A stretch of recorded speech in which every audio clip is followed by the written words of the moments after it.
Hello and welcome to today's Safety and Health Magazine webcast, Hazard Communication and GHS, What You Need to Know to Prepare for the 2013 Deadline, sponsored by Brady Worldwide. My name is Kyle Morrison. I'm the Senior Associate Editor with Safety and Health Magazine, and I'll be moderating today's session. Thanks for joining us. In a few minutes we'll start the presentation, but first I'd like to go over some housekeeping items. The views of the speaker and her organization are her own and do not necessarily reflect those of the National Safety Council or Safety and Health Magazine. Mention of any commercial enterprise, product, or publication does not mean the Council or the magazine endorse them. At the conclusion of today's webcast, we'll have a question and answer session. You can feel free to ask a question anytime by simply typing it in the text box located in the lower left-hand corner of your screen and clicking the Submit Question button. Again, you can feel free to ask at any point. You don't need to wait until the Q&A session begins to ask your question. We'll try to answer as many questions as we can, but there are a lot of participants today, so we may not be able to get to all of the questions. However, all unanswered questions will be forwarded on to today's speaker. For basic troubleshooting information, please click the Help button located on your screen. At the end of the webcast, you'll be asked to complete an evaluation survey, and I'll talk a little bit more about that after the presentation. This webcast will be archived for 3 months, so you can gain access to it after today's live presentation. Within about a day, just return to the same URL to access the webcast. Okay, with that, I think we are ready to begin. Our speaker today is Danielle Gallo. She's the Product Marketing Specialist for Brady Worldwide Safety and Facility Identification Products, and she helps develop solutions for industry regulatory compliance and safety concerns. Danielle? Good morning, everybody.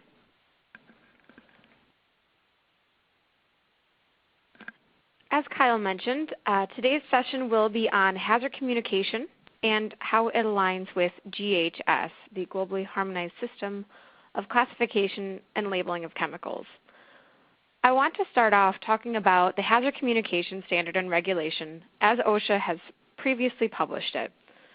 This standard and regulation was incorporated in 1983 and basically gave employees the right to know or right to understand chemical warnings and the hazards that they're working around in any given work site. This regulation, as it was introduced, required a comprehensive hazard evaluation and communication process.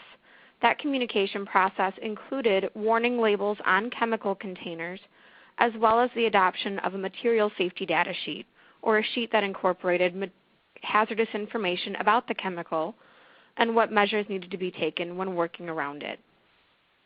This previous hazard communication standard established requirements for the minimum information that needed to be included on those labels and material safety data sheets. However, it did not provide specific language to convey the information or a format in which to convey it. As for the background on GHS, the need comes from many different countries globally that have different sorts of hazard communication regulations in their specific regulatory bodies. Many different countries have a need to want to convey hazard information about chemicals. However, each country does it very differently in how both they classify the chemicals as well as the information depicted on an actual container. This makes it very difficult when dealing with international trade as well as workers working in countries side by side that maybe don't necessarily understand the information conveyed to them, or you're receiving in a chemical that has a completely different labeling system from what you're used to. There's a high risk here in not understanding the full hazards identified with that chemical and effectively not taking the correct procedures or steps in order to safeguard yourself against those hazards. So there's a need to harmonize and improve safety information and facilitate that information in international trade. On the bottom of your screen, you'll see a few different examples of how different countries have been previously labeling their chemicals, both in the United States, Canada, and we have the previous HSID standard from Europe also depicted on this slide. Very different ways of labeling their chemicals. So the United Nations had a conference on environmental and development in 1992, and from the outcome of this conference, they mandated that a globally harmonized chemical classification and labeling system needed to be developed. they wanted to create this standard so that different countries across the world would be able to utilize this standard and hopefully gain global classification and labeling. There are many different member states that were involved in coming up with the standard and creating this classification system. Many members from the United States, including members of OSHA, were involved, as well as members from Canada, different agencies in the European Union, and other United Nations members. GHS was formally adopted 10 years later in 2002. They adopted two different provisions. The first was the United Nations Committee of Experts on the Transport of Dangerous Goods, or transportation, and the second was the Globally Harmonized System for Classification and Labeling of Chemicals, or GHS, which is what we're going to spend the majority of our time on today. The goal of GHS, as it was written by the United Nations, was to harmonize those differing workplace hazard classifications as well as the labeling systems to convey the information. How GHS now accomplishes that goal is they are now creating a system to better harmonize those substances and mixtures classification. There is a standardized way to classify all chemicals, whether it is a substance or a mixture, and by utilizing that standard globally, every company now and every country are making sure that we are standardizing in how they're being classified.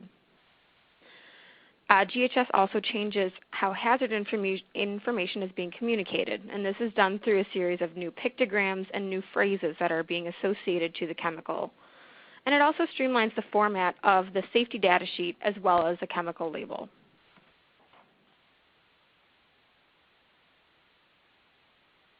This slide shows in an image format those same three labels from different countries worldwide, the United States, Canada, and Europe, and the European Union, and how they're transitioning into a new GHS formatted label. From the viewpoint of the United States, this label looks extremely different from the NFPA 704 or HMIS systems that many companies are used to seeing today.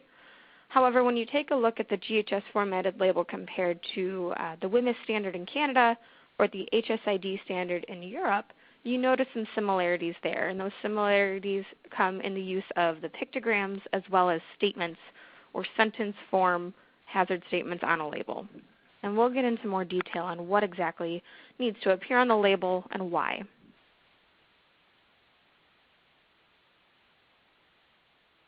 So the goal of the United Nations when they created the globally harmonized system was so that each country around the globe would actually adopt it into their local regulation and into their local agencies. And I wanted to share a few slides here on how they're doing on that goal. So first, the majority of our session today will be talking about the United States and OSHA's adoption into its hazard communication regulation. Canada is also reviewing for development. Most recently, it is speculated that in the spring of 2013, they will come out with their implementation timeframe, which will update WMIS to incorporate elements of GHS as well. Mexico has a voluntary standard which incorporates the elements of GHS, and Brazil has already started implementation as well. When we take a look at Europe and the rest of the world, the European Union truly was in the forefront of initiating GHS into their standard and into their regulation. They are now coming towards the end of their implementation timeframe, and now most chemical manufacturers who are selling chemicals into one of those European Union countries have to abide by that GHS standard when they're shipping chemicals in. Many other Asian Pacific countries have also begun implementation. Australia has started their phase of implementation, and they have a December of 2016 deadline. China and Japan have also already implemented, and approximately 67 countries globally are in the plans or in the phases of implementation. There's a link here out to the United Nations website, which gives you up-to-date information if anyone is interested or curious about the in-depth specifications per country. It is all captured on the United Nations website. So as I mentioned, today we're really going to be focusing on the United States and the OSHA regulation 1910.1200 for hazard communication. OSHA has updated that hazard communication standard and has aligned elements of it with the United Nations Globally Harmonized System for Classification and Labeling of Chemicals, or GHS. For the rest of this presentation, I'll be referring to it as GHS, but do realize that it's got a very long name behind it. These modifications, as per OSHA, will reduce the costs and burdens to doing business for both work sites and chemical manufacturers by implementing some of these changes and modifications. The main modifications include revising the criteria for classifying chemical hazards, revising and standardizing label requirements, looking at a specified format for safety data sheets, and then finally looking at the requirements for employee training on the initial training of labels and safety data sheets. And as a reference, all of OSHA's updates are based off of the third revision of the United Nations GHS Purple Book. They are currently on a fourth edition, so if you are interested in looking at the exact requirements from the United Nations Purple Book per the OSHA standard, please look at the third revision.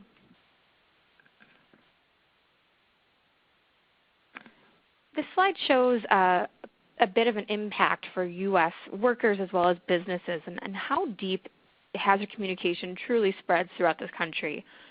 In the United States alone, there are just shy of 1 million different hazardous chemicals that are currently used. All of these chemicals at some point are going to be needing to be reclassified, relabeled, and have a new safety data sheet attached to them. It's a lot of work that is going to be coming from the side of a chemical manufacturer for that. The hazard communication regulation affects 43 million American workers today, and all of these American workers now need to understand the changes that are happening, the updates to the OSHA regulation, and need to fully be trained on what these changes are and how to react to them. Per OSHA, they are saying that these updates of the GHS modifications to the hazard communication standard will prevent 500 injuries and illnesses and 43 deaths per year. And these net benefits, when you include all of those lessened injuries, illnesses, and deaths and outweigh the costs of this, the net benefits to U.S. businesses is about $550 million per year. A lot of that is coming from the reduced risk that employees are seeing when facing chemical hazards. So today we are going to go over the 5 main portions that any work site should have for their hazard communication program. A hazard communication program should truly have all 5 of these sections outlined completely, and we'll go through all 5 and talk about where the changes in OSHA's hazard communication standard really lie. Some of these sections aren't changed as much as others, but we'll still go through them. The first section that should definitely be looked at is a hazard communication plan. It's a written plan, and every work site needs to have one. Then we'll look at chemical inventory and how that will be affected. The labels and warnings section of any work site's hazard communication plan is absolutely impacted, and we'll work through that as well. The fourth section are the safety data sheet documentation, both in the documents themselves, how they are filed, and then how they are accessible to employees.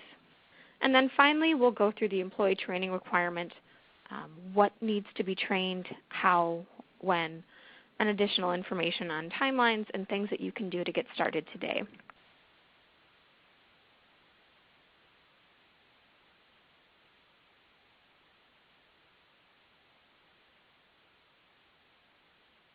One second.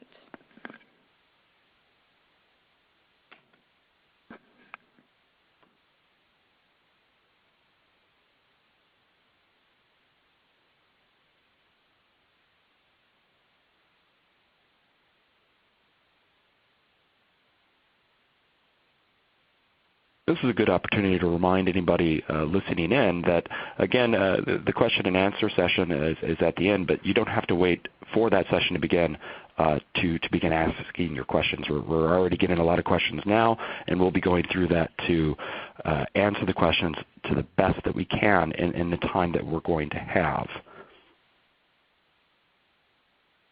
Okay. So the first section is the written hazard communication plan. This plan needs to be involved in every single worksite. Every worksite needs to have a written plan. This plan itself was part of the original regulation in 1983. This really isn't changing all too drastically.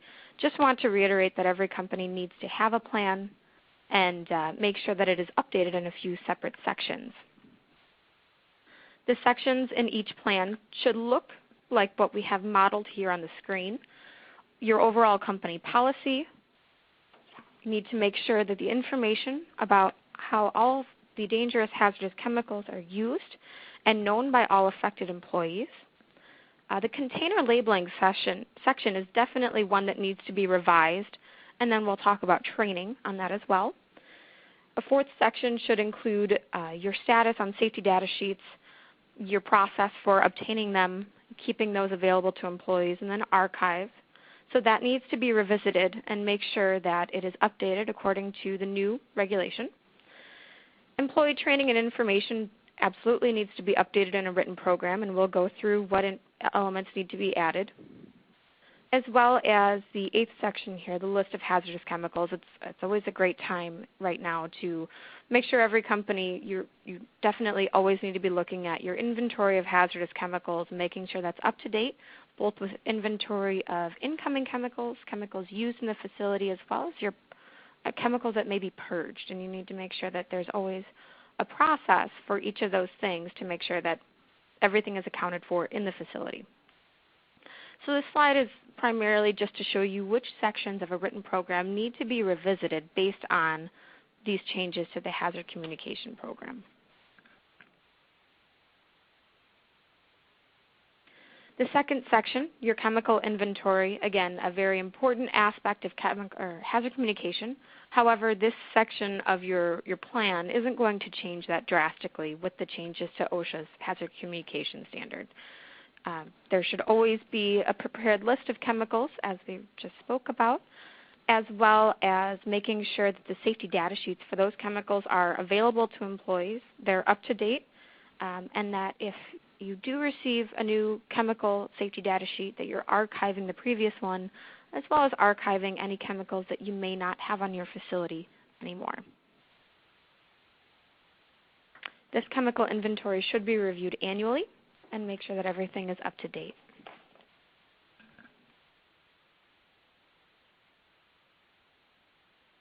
The third section of an overall hazard communication plan is your labels and warnings section, and we're going to spend a majority of our time today on this section. The overall part of your written plan needs to include what we're going to be doing for your process and execution for container labeling, and your process for replacing worn, missing, or unreadable labels. Secondary containers also fall into this section, and make sure that your program or your policy for how you're going to label and maintain those secondary container labels also needs to be updated in your hazard communication plan. And then also, just another great time to reiterate that you need to also check warning signs and labels that may be revised for other areas, such as cadmium and other regulations that will be impacted for this. One of the largest changes to the chemical label now for the GHS standard includes GHS hazard pictograms. There are 9 total pictograms associated to the GHS standard that could depict a chemical. These different pictograms are noted here on your screen. There are health hazards, flammability, the exclamation mark, which is irritant or skin sensitizers or acute toxicity, gas cylinder for gases under pressure, corrosives, explosives, oxidizers, acute toxicity, which is fatal or toxic, as well as an environmental pictogram.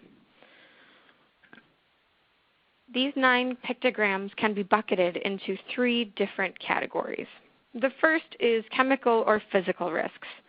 There are 5 of these pictograms that fall under that category. So your explosives, flammables, oxidizers, and gases under pressure are all considered chemical or physical risk. Corrosives also fall under this section. The second section is health risks. So this is a health risk to a person that would be working with that chemical. These fall under severe toxicity, acute toxicity, general health danger, as well as corrosive, which could be a physical risk. So corrosive is both in chemical and health risk. And then the final pictogram, the 9th pictogram, is the environmental hazard class. OSHA is not recognizing this pictogram in their standard, but they do not regulate the environmental agencies here in the United States, which is why they do not show it. However, the EPA is expected to recognize this symbol, so you will start seeing it on safety data sheets and labels. It's very important when we talk about these pictograms that the first part of a training program should include employee understanding of all of these pictograms and the associated content to each. So if you were to see one of them, you know exactly what the hazards are.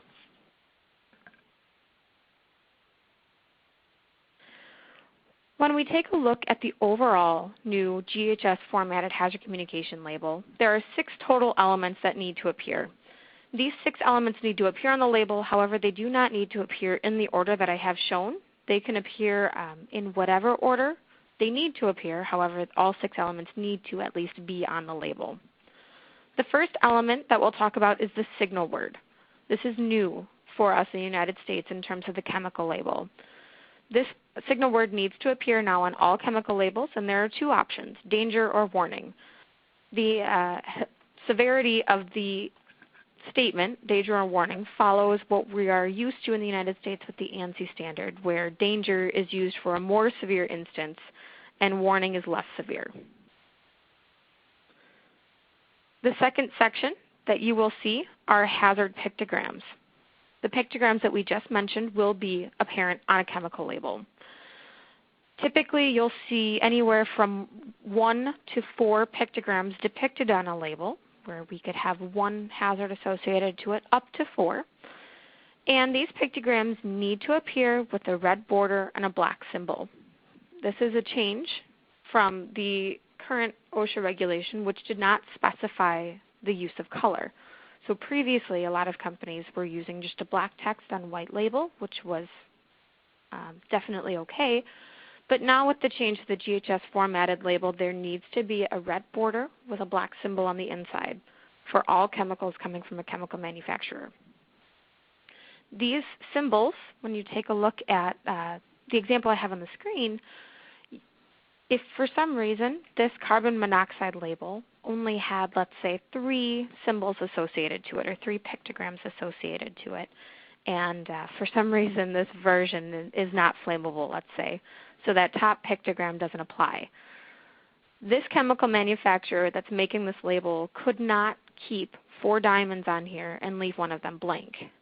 That would require a fine by OSHA, and that is absolutely not acceptable. So if there are only 3 pictograms associated to the chemical, only 3 red diamonds should appear. The third element on a GHS formatted label needs to be the product name, or the identifier, which we are currently used to through the current hazard communication regulation. This is what is the chemical name, or any way of identifying it. Your 4th element are hazard statements, and then we'll quickly follow that up with the 5th element of precautionary statements. These statements are new for our label types here in the United States, and these hazard statements come directly from that reclassification of the chemical. So where you see, as an example, I have carbon monoxide on the screen. There is a code, H220, that appears on the screen. This code means extremely flammable gas. And H220 will mean extremely flammable gas in the United States, and it will mean H220 extremely flammable gas in Germany and any other country that adopts these GHS standards into their local authorities regulation. So this is part of that global standardization of how we classify the chemicals and how we're depicting that information. So now, on a label, you will see these series of hazard statements. It can include that code, that H220 code, or it could just have the statement. Either way is acceptable. The first part, as we mentioned, are those hazard statements. What are the hazards of the chemical that you are working around? The bottom part, the precautionary statements, are statements of what to do when you're working around it. This may include different ways to protect yourself or storage conditions, and could include a number of different statements that associate to that chemical. All of these statements are going to be coming directly from the chemical manufacturer, and you will find them in the chemical's safety data sheet. Safety managers and EH&S managers are not expected to be able to create these statements for a given chemical. The last element on the GHS formatted label is the manufacturer information, again, consistent with what we currently have today in the United States. That information needs to include the company name, address, and telephone number, specifically, hopefully, an emergency telephone number, one to call in case of emergency or in case there are questions in general on the chemical and its hazards.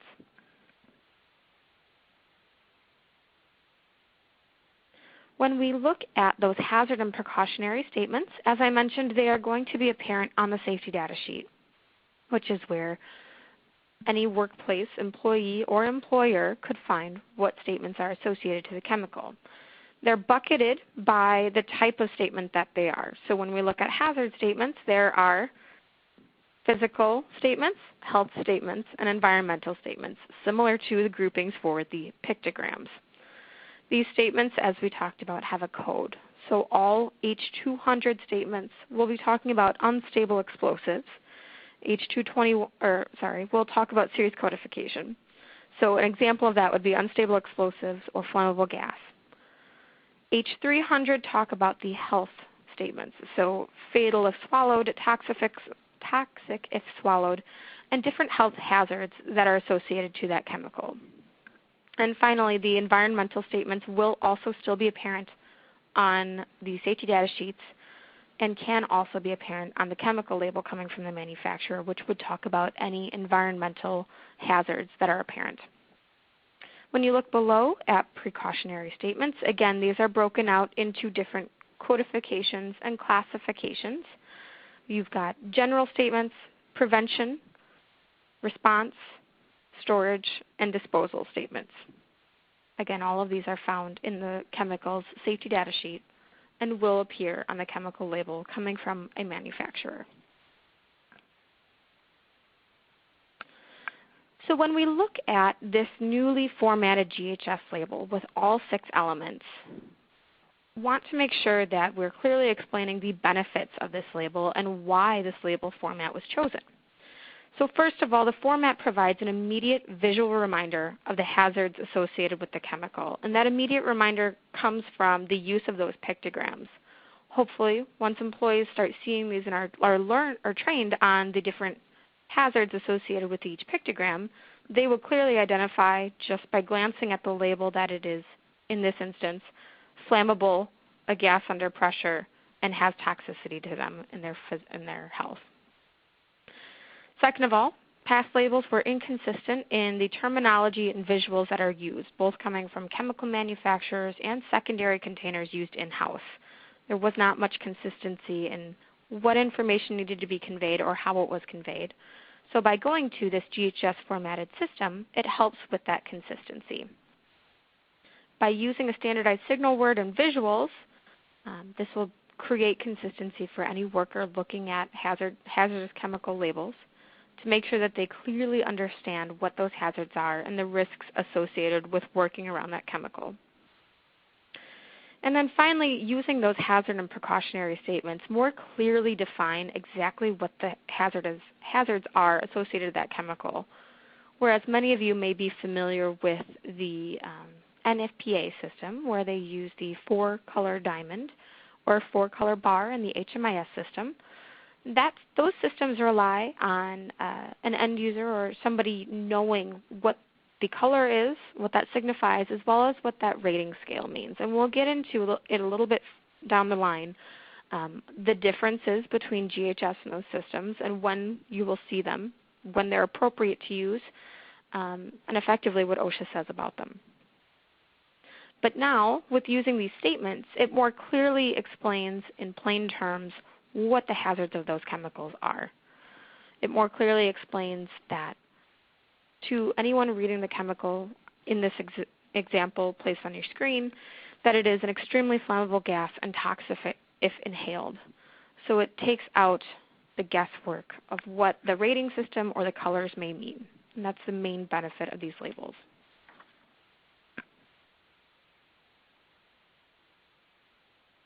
Here's an example of a multi-language label. So as you've noticed, with the changes to the label format, there is a heavy use of text on these labels now, which means that if I am an employer and in my work site I have multiple languages spoken, I need to make sure that each employee fully understands the chemical hazards that are shown on the label. And to do that, I may have to translate that information now that it is a more text-heavy label. So this example on your screen just gives you an idea of what that might look like. The pictograms still stay the same. Those are meant to be international and not following any certain language in nature. But what is translated is the name of the chemical, isopropyl alcohol. All of the hazard and precautionary statements are translated into the second language, as well as the signal word, in this case, danger.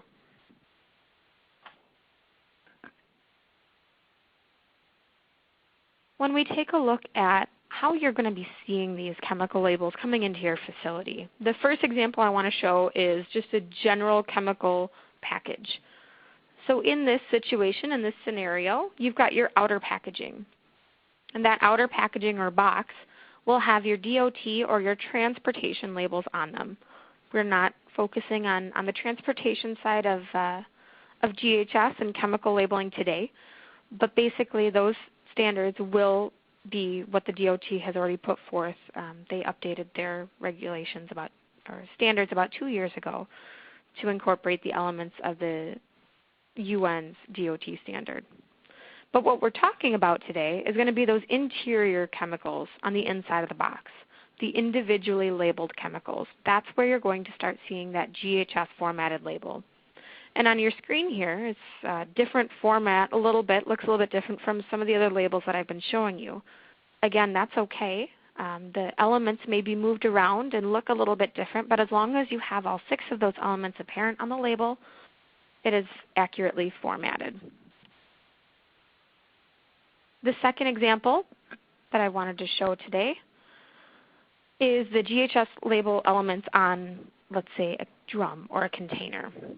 In this instance, you would see both the DOT or the transportation label as well as your GHS formatted label. So when we get to secondary container labeling, there's a lot of questions here on what to do and when to do it. So secondary container labeling, the definition of it has not changed from OSHA's original standard that they put forth.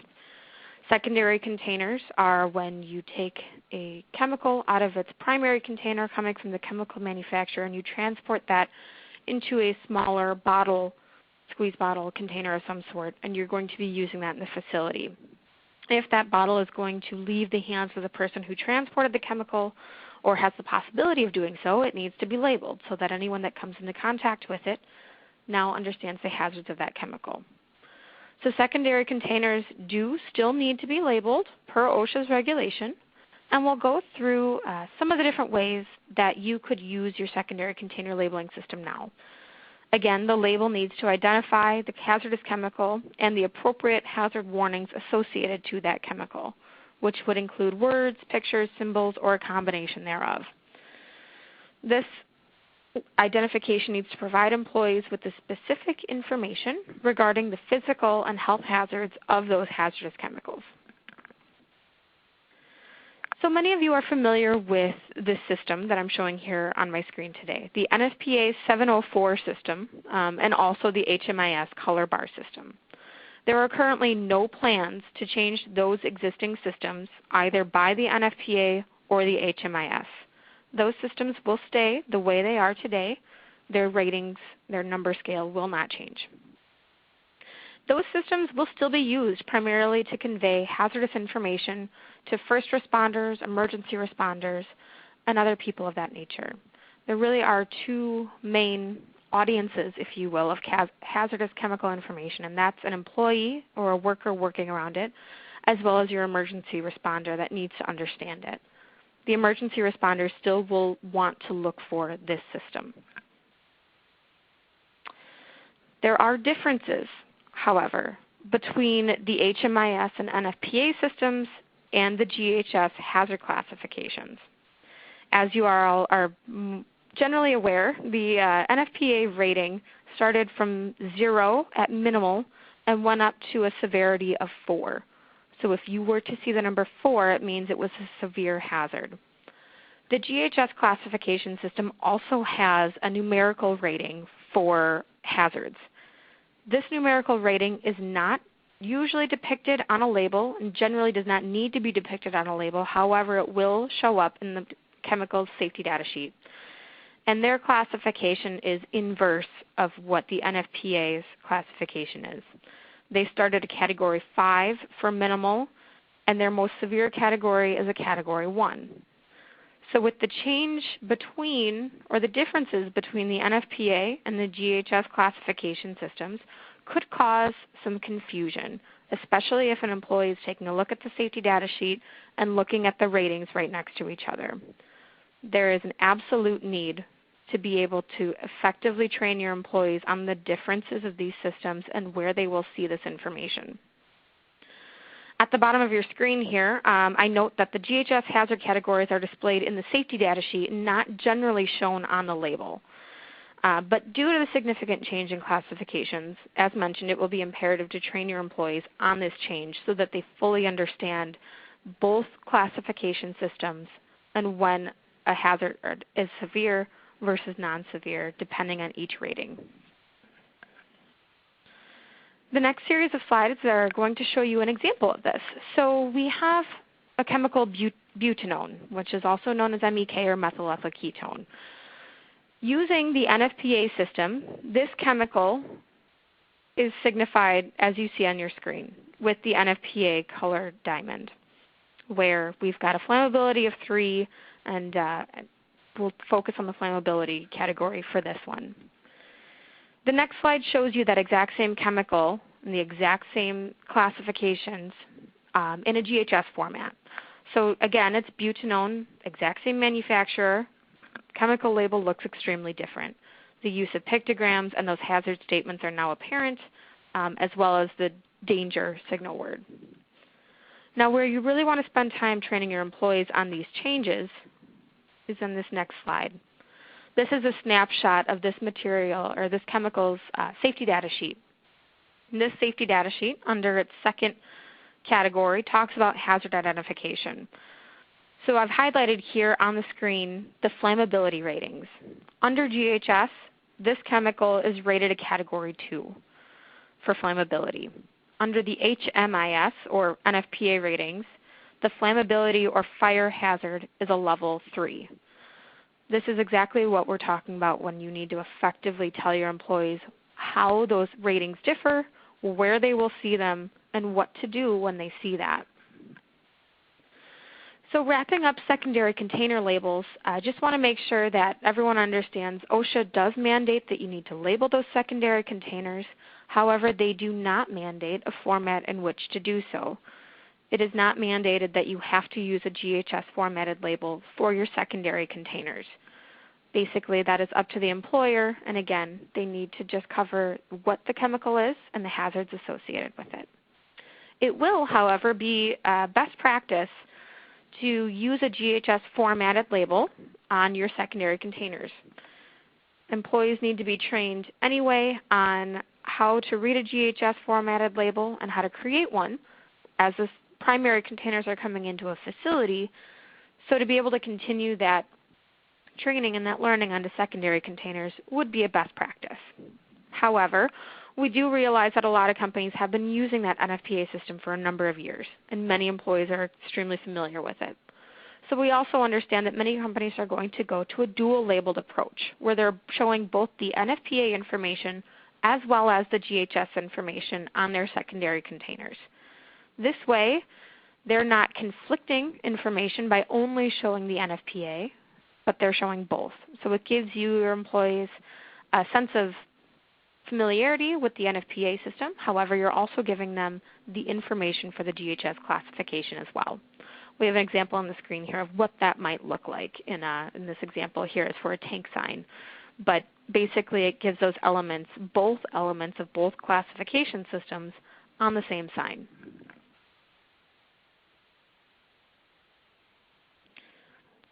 As far as safety data sheets, again, this is another section that's going to change somewhat significantly.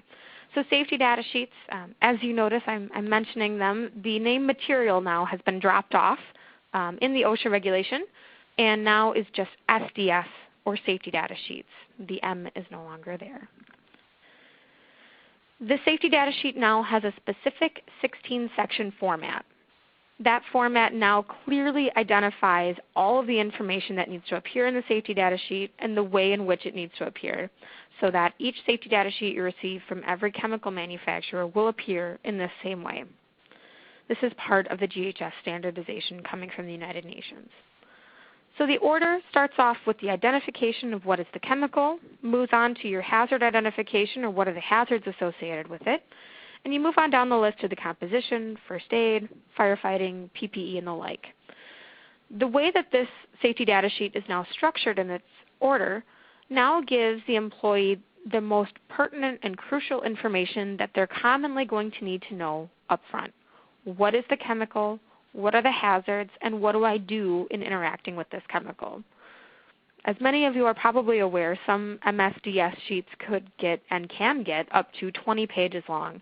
So finding your specific information that you want to know sometimes hasn't been the easiest thing to do, especially with different chemical manufacturers placing that information in different areas of the safety data sheet. So now, by going to this standardized order and standardized elements, the thought here is that it's going to reduce the risk of the employee potentially not taking the time to look for that information or getting confused on where to find it, as it is clearly outlined and the clear order is here. So who's responsible? This is a great question. A lot of people are asking, okay, there's a lot of changes going on and a lot of things are happening. What am I responsible for and when? So I wanted to go over this. As far as the hazard classification of the chemical, which is the first thing that needs to happen, is the change in that classification. Your chemical manufacturer and your mixers are responsible for analyzing the existing formulations of their chemicals and reclassifying those products to the new GHS standard.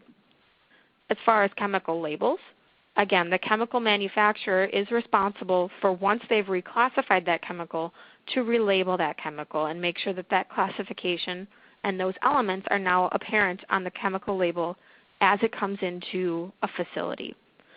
Employers are responsible for updating their secondary container labels and also making sure that all chemicals, secondary or primary containers in their facility, are clearly labeled and marked. If they have a primary container in their facility where a label has fallen off, an employer has the responsibility to relabel that container. And then finally, when we look at the safety data sheet changes, again, the chemical manufacturer is responsible to update that safety data sheet per the 16 sections and per that reclassification. And then finally, employers are responsible for making sure that that updated safety data sheet is filed in their facility, available to employees, and currently updated to whatever the most current format is. The final section that we will talk about today is employee training. In terms of overall employee training on hazard communication, OSHA has not proposed to change the training provisions under the hazard communication standard, other than to initially train employees on these changes, on the changes that we're going through today for the GHS elements. Those minor revisions on training do include, for your overall program, that the labels and safety data sheets now must be adequately explained. Employees must understand the standardized headings and sequence of that safety data sheet. And training on the standardized label elements must also be given. The statistic at the bottom of your screen here explains that training is absolutely crucial.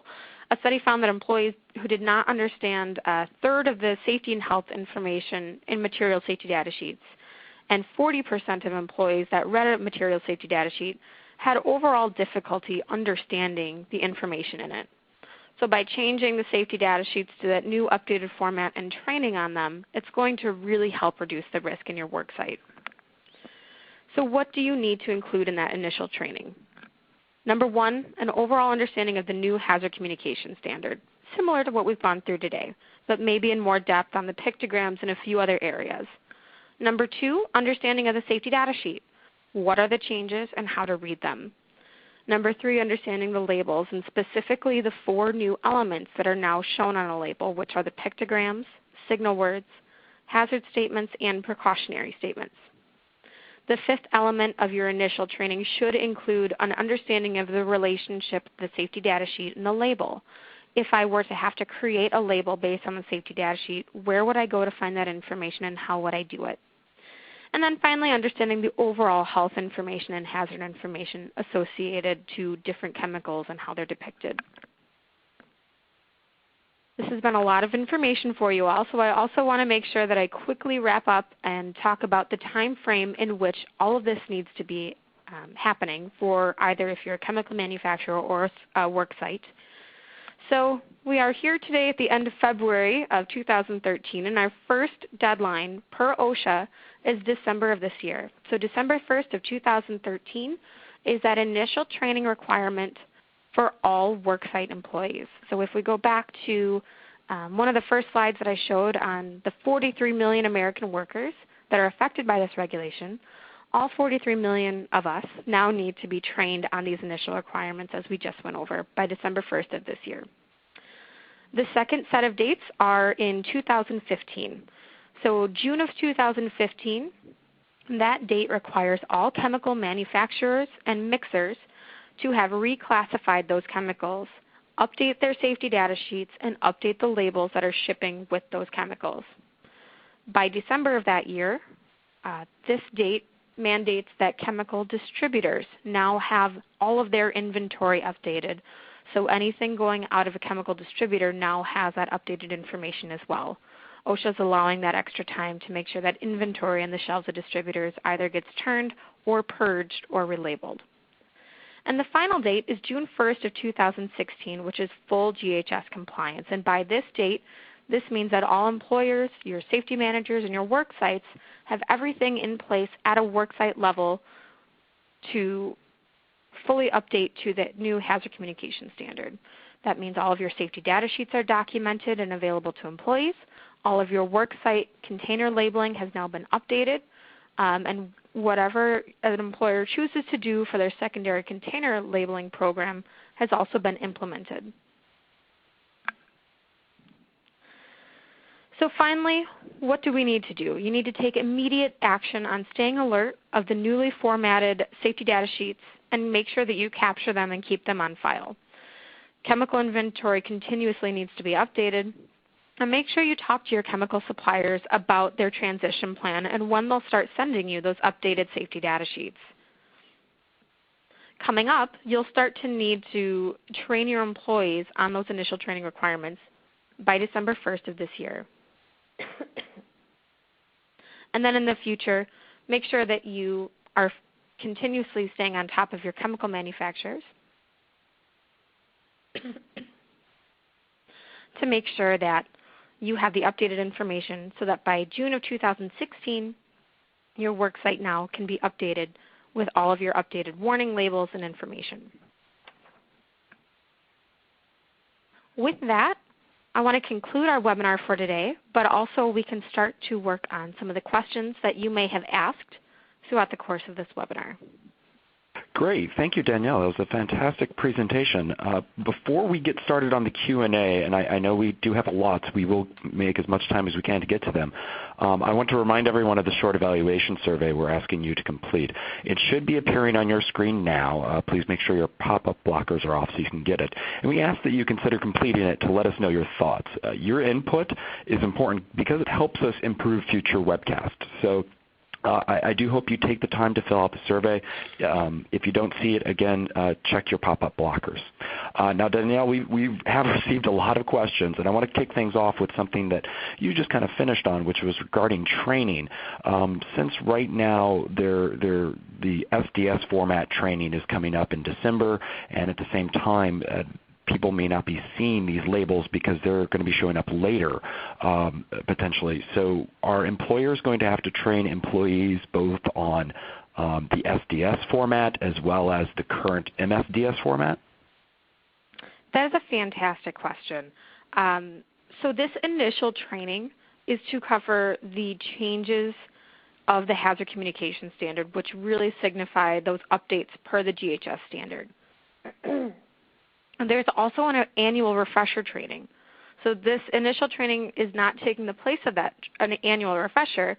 And in the annual refresher, it's always a great idea to make sure that employees fully understand what's on your current site today, which would be your material safety data sheet or the MSDS. As far as training on both, you touched on a subject there that I do want to mention. When we talked about that time frame, some chemical manufacturers may choose to wait until 2015 to reclassify their chemicals and send you that new safety data sheet. However, there are many chemical manufacturers today that have already started that transition and are already sending the new safety data sheet format.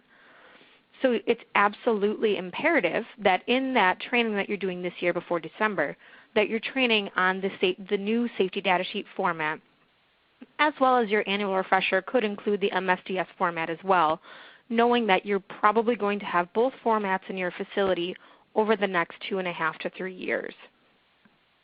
And obviously, as time goes on, there'll be fewer and fewer of that MSDS format and more of the SDS format as we get closer to these 2015 and 2016 dates, correct?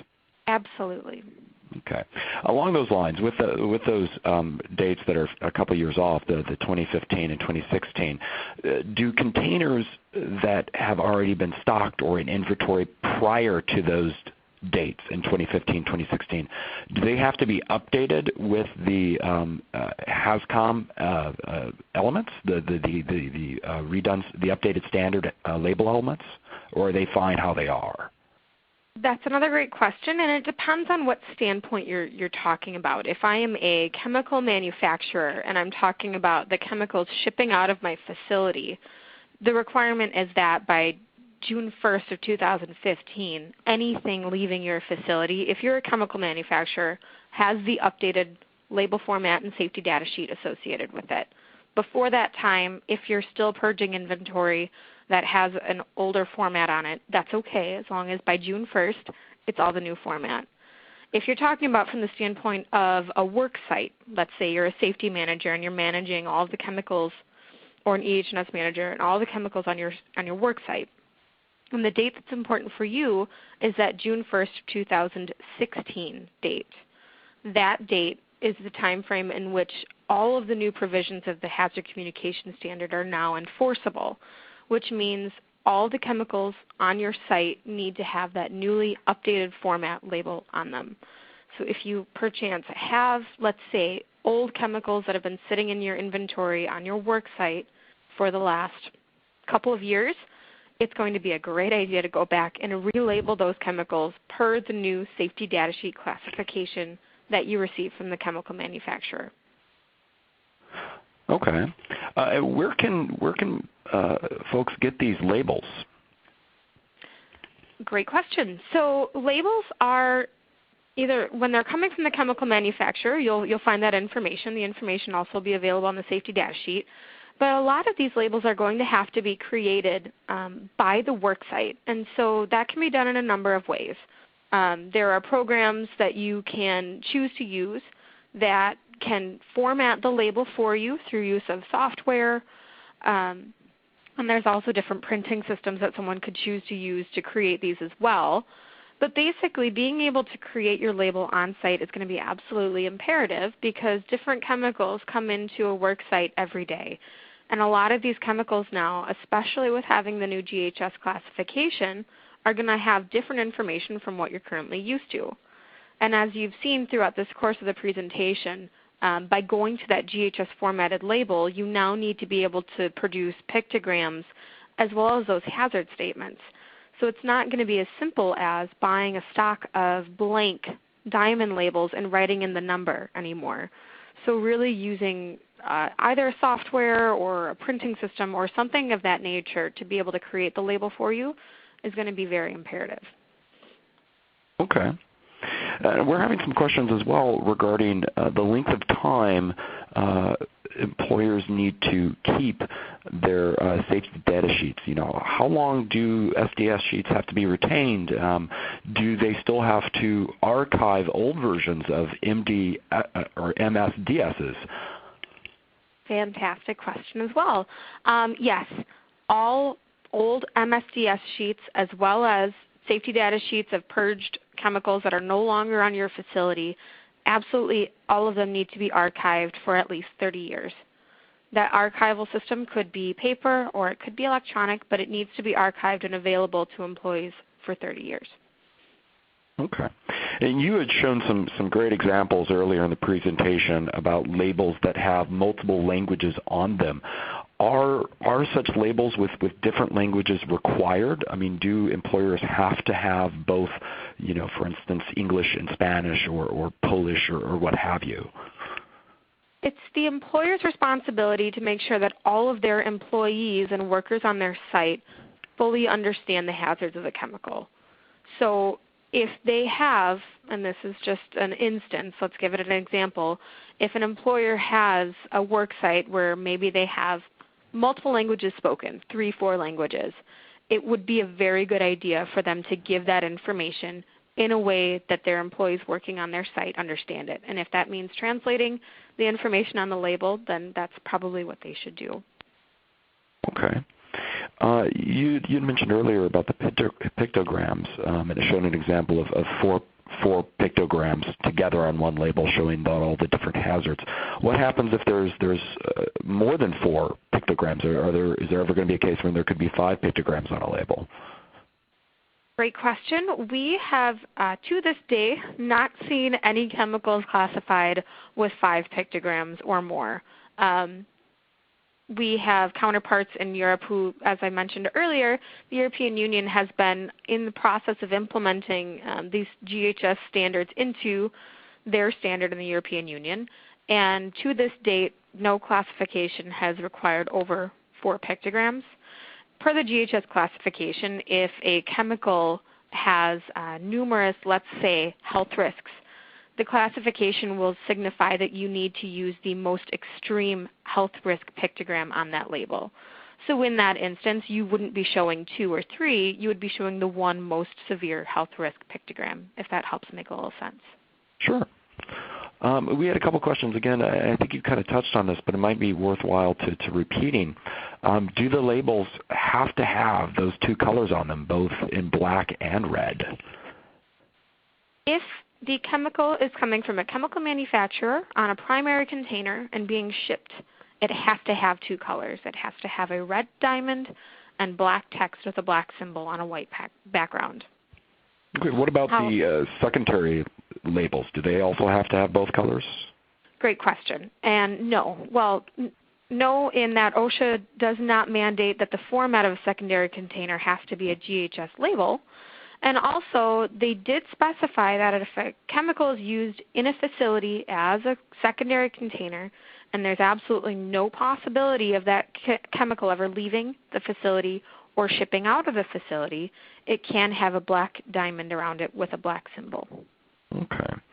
Now, in regards to how GHS impacts some other standards out there, is this going to impact Department of Transportation standards or the NFPA diamond ratings? Are those going to change at all?